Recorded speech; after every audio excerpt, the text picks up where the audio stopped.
Life support দিয়েছে। আমি ওখানে ওই ভদ্রলোকের সামনে কেঁদে ফেললাম, কেঁদে বললাম ঠিক আছে ভাই, আমাকে আপনার সঙ্গে পরে কথা বলবো, আমি যাই। আমি এবার কেয়ারে ছুটে আসলাম। আসলে উনি এখন আর্টিফিশিয়াল রেসপিরেশন চলছে, মানে আপনারা বুঝতে পারেন এটুকু আপনাদের নিশ্চয়ই কাণ্ডজ্ঞান আছে যে আর্টিফিশিয়াল রেসপিরেশন মানে উনি কোন পর্যায়ে গেছেন। তো যাই হোক ভাই, আল্লাহ সব কিছুর মালিক। এই লাইফ সাপোর্ট থেকে, এই আর্টিফিশিয়াল রেসপিরেশন থেকেও পৃথিবীতে অনেক মানুষকে আল্লাহ তাআলা বাঁচিয়ে রাখেন। এই নজির আছে।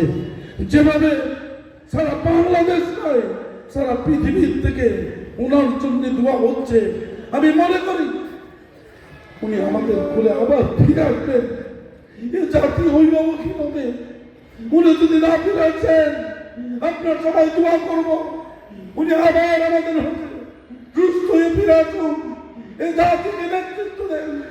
আর একবার প্রধানমন্ত্রীত্বের আসনে বসার পরে তারপর উনি অবসরে যান, আমাদের কোনো আক্ষেপ থাকবে না। এটাই হচ্ছে, আমি আর বলতে পারছি না ভাই।